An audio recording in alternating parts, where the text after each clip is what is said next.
Hello, I am Dr. Abhilasha Narayan, consultant gynae-oncologist at HCG Bangalore.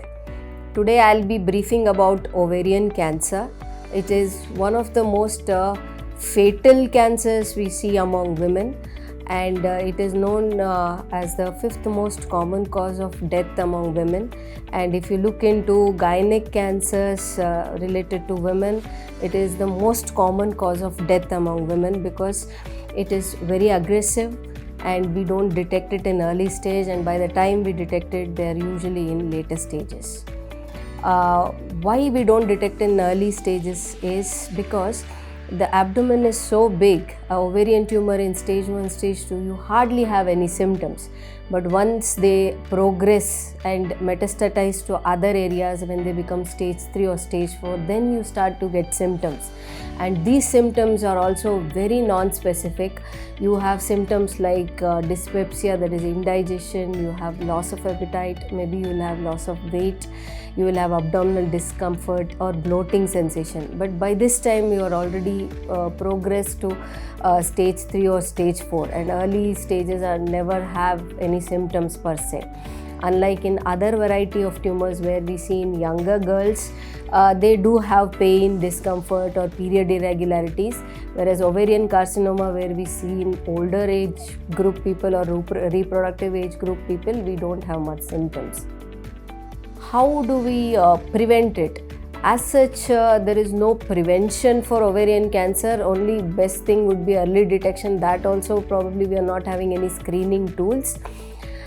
So what are the risk factors? I can brief you. The risk factors would be probably not having any children, not giving work to ovary basically, not having any children, that is nulliparity is a risk factor, and hormone replacement therapy is a risk factor. But the most established risk factor is inherited genetic disorders, like if you have a familial tendency where you have a mutation of BRCA, that is BRCA gene, which is found also with the breast cancer. So there the chances of ovarian cancer is also high. But the inherited risk factor is actually very low. It is seen only in about 15 to 20% of the individual if you take whole 100 cases of ovarian cancer.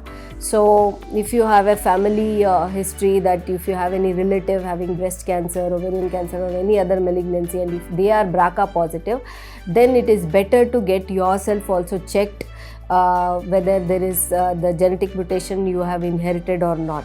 If you have not inherited, then you will fall into the general risk pool category and you will not have any special high risk factor. Other risk factors which they have enumerated but not proven is use of talcum powder, they say, especially in the vaginal area. So currently for children and all, we advise not to use talc. And endometriosis, yes, if you have a history of long-standing endometriosis not treated, and if the mass is still there, then they say there is 1 to 1.5% risk that in the lifetime that can get converted to cancer. So you have to be cautious with that. Other than that, there is no other proven risk factors to tell that if you reduce this, you might get little, you are under the little less category of risk. And then what are the these are just the signs and symptoms, and there is no screening also as such in ovarian cancer. That is why early detection is a myth actually in ovarian cancer, because they have tried screening women with repeated ultrasound and CA-125 reports, but over a period of time they have found that they have not been able to detect cancer in very early stage, like in breast and carcinoma cervix. So as such, there is no screening unless you have a family history of BRCA mutation. We don't as such advise screening for any women. But if you have crossed 45-50 years of age, you definitely will have your annual health checkups with your ECG, echo, blood test and scan. I think that might suffice. Coming to the treatment aspect, as I told you, ovarian cancer, 80% of the time they present in later stages. Only in 20% we see in earlier stages. In earlier stages, surgery is the mainstay of treatment.